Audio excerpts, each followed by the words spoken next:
नमस्कार, मी सुमी. तुम्ही पाहता एलएस मराठी 10च्या बातम्यांमध्ये आपलं स्वागत. मातोश्री परिसरात दुसऱ्यांदा ड्रोन घिरट्या घालत असताना आढळल्यानं सुरक्षेच्या दृष्टीने सतर्कता वाढवण्यात आली.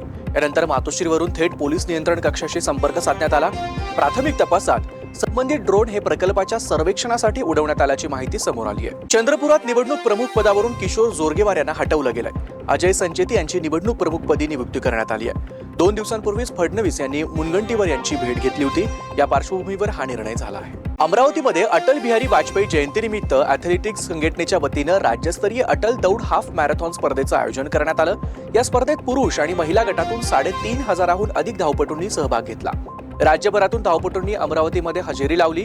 स्पर्धेत विजेत्यांना एकूण 5 लाख रुपयांची रोख बक्षिसं देण्यात आली. शिरूरमध्ये मोठ्या प्रमाणात थंडी वाढली आहे. या थंडीपासून बचाव करण्यासाठी नागरिक उबदार कपडे तसंच शेकोटीचा आधार घेताना दिसतात. वाघोली आव्हाळवाडी परिसरात तरुणांसह ज्येष्ठ नागरिक देखील शेकोटी भोवती जमून थंडीवर मात करतात. कर्नाटक चित्रदुर्ग राष्ट्रीय महामार्गावर बस आणि कंटेनरचा भीषण अपघात होऊन आग लागली. या आगीत 17 जणांचा मृत्यू झाला असून मृतकांची संख्या वाढण्याची शक्यता आहे. कंटेनर ट्रक डिवायडरला धडकल्यानं आणि नंतर बसला धडकल्यानं अपघात झाला. चित्रदुर्ग जिल्ह्यातील हिरियूर इथं हा अपघात घडला. कोल्हापूरच्या करवीर तालुक्यातील निगवे खालसा इथे एका गाभण गायीची हत्या करण्यात आली. करणी भानावती सारखा अंधश्रद्धेचा प्रकार करून ही हत्या केल्याचा संशय व्यक्त होतोय. गायीच्या मृतदेहाजवळ गुलाल लावलेला भात, सुया, खुपसलेले लिंबू आणि बिबा आढळून आला. शेतकरी महादेव गोपाळा पाटील यांच्या घरासमोरील असणाऱ्या पत्र्याच्या शेडचा मागील दरवाजा फोडून अज्ञातांनी प्रवेश करून हे कृत्य केलं. कोल्हापूरच्या हातकणंगलेमध्ये स्मशानभूमी शेजारील एका बाभळीच्या झाडाजवळ संशयास्पद बुट्टी आढळून आली. बुट्टीमध्ये लिंबू, दोरा, भात यासह अनेक साहित्य आढळून आलं.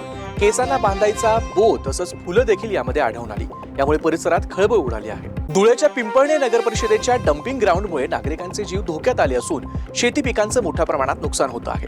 कचऱ्यामुळे निर्माण होणाऱ्या दुर्गंधी आणि धुरामुळे त्रस्त झालेले ग्रामस्थ आणि शेतकरी यांनी कचरा गाड्या अडवून परत पाठवल्या.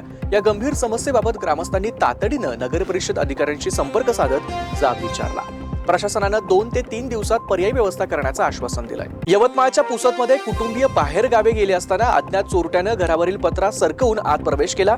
लोखंडी कपाटातील सोन्याचे दागिने आणि रोख रक्कम असा एकूण 70,000 रुपयांचा मुद्देमाल चोरट्यानं लंपास केलाय. रात्री घरी परतल्यानंतर घरफोडी झाल्याचं लक्षात आलं असून या प्रकरणी पुसद ग्रामीण पोलीस ठाण्यात अज्ञात चोरट्याविरोधात गुन्हा दाखल करण्यात आलाय. यवतमाळच्या कळंबमध्ये राजस्थान इथल्या विहीर खोदकाम करणाऱ्या एका मजुराचा दुर्दैवी मृत्यू झालाय. विहिरीत उतरत असताना त्याचा पाय घसरून तो थेट खाली कोसळला. या घटनेत त्याच्या डोक्याला आणि नाकाला तसंच पायाला गंभीर मार लागला. सहकाऱ्यांनी तातडीने रुग्णालयात उपचारासाठी दाखल केल्यानंतर डॉक्टरांनी त्याला मृत घोषित केलं. यामध्ये आताच्या महत्त्वाच्या बातम्या बघत रहा एलएस मराठी.